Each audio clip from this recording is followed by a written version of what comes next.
Pradi Bersatu berencana mengirimkan surat ke Mahkamah Agung. Pradi meminta agar MA meninjau penahanan Roy Suryo. Belum juga usai sidang pra-peradilan Roy Suryo, lawannya Pradi Bersatu sudah ancang-ancang akan menjebloskan tersangka fitnah ijazah itu ke penjara. Strategi yang akan dipilih Pradi adalah mengirimkan surat kepada Mahkamah Agung agar kembali meninjau penangguhan penahanan Roy Suryo. Sekjen Pradi Bersatu Ade Darmawan menyebut langkah itu sengaja mereka ambil agar Roy Suryo tidak terus-terusan mengajukan sidang pra-peradilan. Kalau ada pra-peradilan yang akan dilaksanakan oleh tim Roy Suryo, otomatis harus segera dimasukkan ke dalam tahanan. Kenapa? Ketika pra-peradilan dibacakan dan itu tidak menang atau kalah, kemudian ada niatan lagi untuk memperapit, itu harus segera dilakukan penahanan. Maka kami akan melakukan permohonan perhatian hukum dan tinjauan kembali status penahanan terdakwa Roy Suryo sebagai residivis. Sementara itu sebelumnya ahli pidana Didit Wijayanto berpandangan penangkapan Roy Suryo sudah cacat prosedur. Didit menyebut dalam hukum acara pidana, proses pelimpahan tahap 2 atau penyerahan tersangka dari penyidik ke jaksa, maka tersangka tidak perlu ditangkap, apalagi ditahan. Kalau dipanggil tidak datang 2 kali, tidak memberikan alasan yang patut.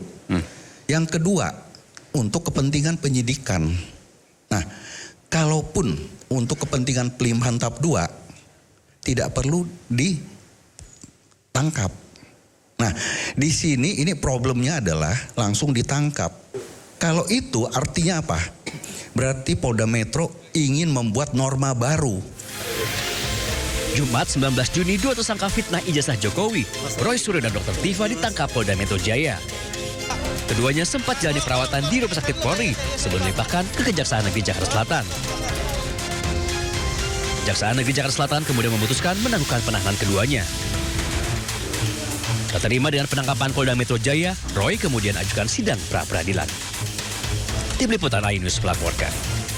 Sebelumnya 7 orang telah ditetapkan sebagai tersangka korupsi MBG. Yang terakhir adalah polisi aktif berpangkat Brigadir Jenderal. Koordinator Maki, Boyamin Saiman menyebut tersangka korupsi MBG bisa terus bertambah.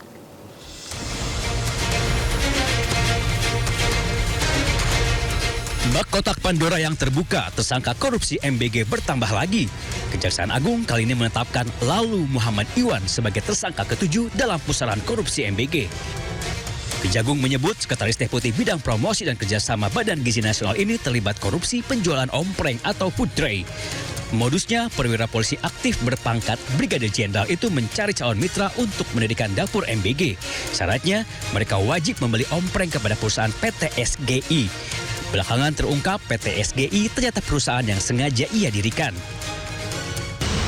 Jadi perannya adalah pada tahun 2025, saudara LM ini meminta saksi YCS dan RD mendirikan suatu perusahaan ya, dengan tujuan sarana untuk melakukan penjualan alat berupa food tray kepada calon mitra SPBG dengan harga yang sudah ditentukan oleh tersangka LMI ya. Walaupun sudah menetapkan 7 orang tersangka, Ketua Masyarakat Anti Korupsi Boyamin Saiman menyebut jumlah tersangka korupsi MBG kemungkinan akan bertambah. Boyamin juga mendesak Kejagung tidak hanya menetapkan tersangka, tetapi juga harus bisa mengembalikan kerugian uang negara. Jadi ini masih banyak yang harus jadi tersangka, karena banyak yang dimanipulasi, banyak yang dikorupsi. Mulai dari titik dapur, pengadaan motor listrik, ompreng, mungkin CCTV, mungkin diduga juga terkait dengan pengadaan pakaian, pengadaan tablet, segala macam. Itu sudah seharusnya Kejaksaan Agung menyasar semua yang terlibat dalam korupsi MBG dan BGN. Karena apapun, ya untuk pertama tujuan utamanya adalah pengembalian kerugian negara. Karena kalau tidak disasar nanti pengembalian kerugian negara akan minim. Penetapan Lalu Muhammad Iwan menambah jumlah petinggi Badan Gizi Nasional yang menjadi tersangka pencuri uang MBG. Sebelumnya, Kejagung sudah lebih dulu menangkap Ketua BGN Dedan Hindayana dan 2 wakilnya, Sony Sonjaya dan Lodewijk Pusung. Menyusul 3 tersangka lainnya dari pihak swasta, yakni Asep Yusuf Somantri, Glory Harima Sihombing, dan Andri Mulyono. Tim Liputan iNews melaporkan. Pemirsa, Direktorat Jenderal Pemasyarakatan tegaskan gembok yang dipakai di lapas dan rutan punya spesifikasi khusus dengan standar keamanan tinggi. Hal itu disampaikan Ditjenpas tanggapi panja lapas Komisi 13 DPR yang menilai harga gembok Rp1 juta per unit tidak wajar.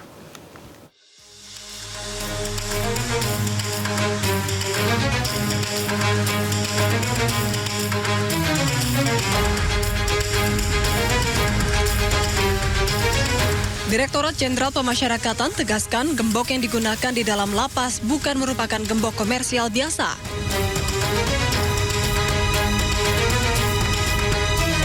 Gembok yang digunakan merupakan perangkat pengaman dengan spesifikasi khusus yang dirancang untuk penuhi standar keamanan tinggi di lingkungan lapas rutan.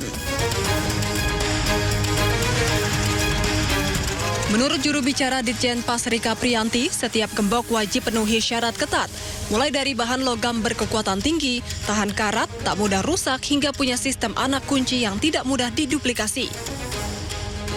Ia juga jelaskan seluruh proses pengadaan tahun anggaran 2024-2025 dilaksanakan melalui mekanisme e-purchasing pada katalog elektronik Lembaga Kebijakan Pengadaan Barang atau Jasa Pemerintah, sesuai Peraturan Presiden Nomor 16 Tahun 2018, sebagaimana diubah dengan Perpres Nomor 12 Tahun 2021, serta Peraturan LKPP yang berlaku.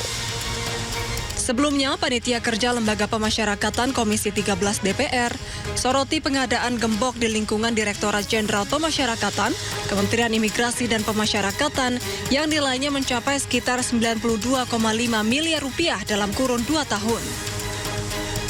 Anggota Komisi 13 DPR RI Pangeran Khairul Saleh meminta agar pengadaan gembok itu diaudit karena harga satuan gembok yang hampir Rp1 juta per unit dinilai tidak wajar.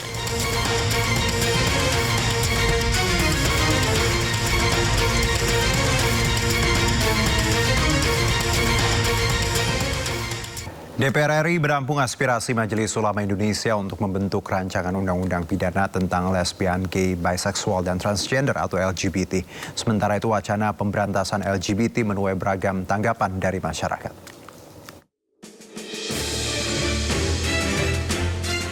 Majelis Ulama Indonesia tengah menggodok naskah akademik dan rancangan undang-undang pidana tentang lesbian, gay, biseksual, dan transgender atau LGBT. Wakil Ketua Umum MUI Khalil Nafis menegaskan langkah hukum ini diambil karena imbauan moral dinilai sudah tidak mempan membendung fenomena penyimpangan seksual di Indonesia. MUI menyatakan perang terhadap pelaku maupun kampanye LGBT. Adapun rancangan undang-undang pidana untuk memberantas perilaku LGBT di Indonesia mendulang beragam tanggapan dari masyarakat. Tanggapan saya sih bagus sih buat kampanye seperti itu karena kita harus gimana ya, harus menormalisasikan jati diri laki-laki gitu kan, jangan jadi kayak boti gitu. Tapi dengan kampanye yang dilakukan juga caranya? Kalau cara kayak gitu 50-50 lah, setuju nggak setuju ya. Karena mungkin bisa menyakiti hati orang lain juga. Jadi dengan kampanye yang disuarakan, setuju saya. Jadi bisa masyarakat bisa mengetahui apa dampak dari bot ini juga dan menjadi integritas kita untuk mengenalkan sebenarnya gender kita itu apa sih.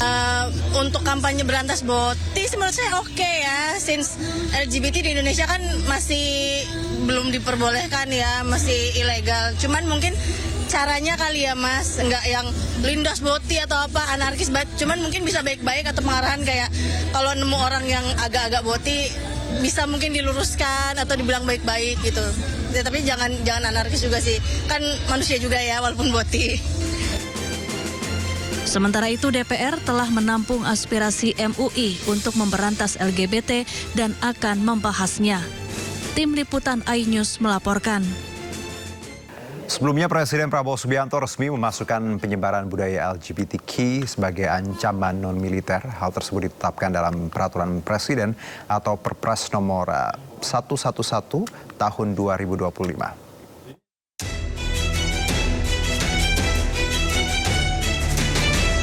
Pemerintahan Presiden Prabowo Subianto telah menetapkan penyebaran budaya LGBTQ sebagai salah satu ancaman non-militer terhadap kedaulatan dan keselamatan bangsa. Hal ini tertuang dalam Peraturan Presiden nomor 111 tahun 2025 yang menjadi landasan bagi kebijakan umum pertahanan nasional periode 2025-2029.